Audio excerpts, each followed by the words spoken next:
on va parler cinéma.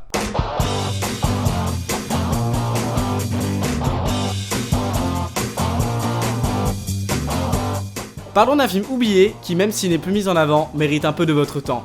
Aujourd'hui, Rock Radio Bateau. Sorti en 2009 et réalisé par Richard Curtis, grande star en Angleterre avec des métrages comme Love Actually à la caméra et Bridget Jones au scénario. Avec de belles têtes d'affiche comme Kenneth Branagh, Bill Nighy et mon petit favori Nick Frost, qui me permet de vous conseiller subtilement la trilogie des Cornetto. Cette comédie anglaise de 2h15 inspirée de faits réels vous mènera dans la merveilleuse aventure des radios pirates. Entre le rock'n'roll et les mœurs d'Angleterre, le bras de fer risque d'être très intéressant. Un bateau situé dans la mer du Nord diffuse du rock'n'roll et de la musique pop partout sur le continent anglais.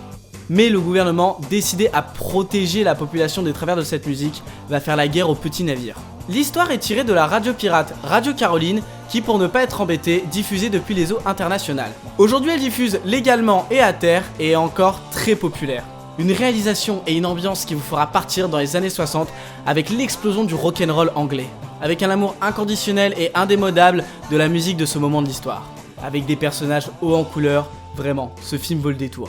On suit cette histoire avec ces personnages, tous plus attachants les uns que les autres. Toujours plus humains avec leurs facettes, qu'elles soient bonnes ou mauvaises.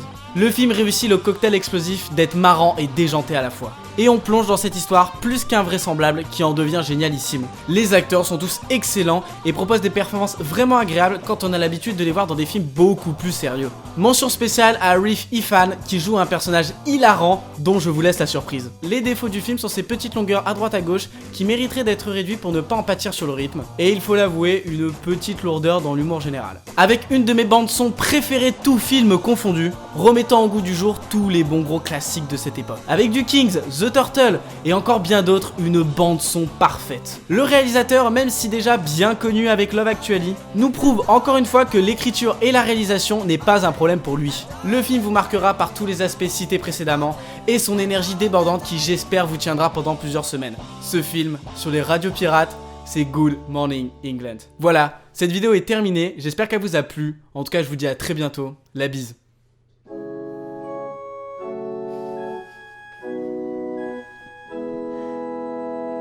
C'est beau.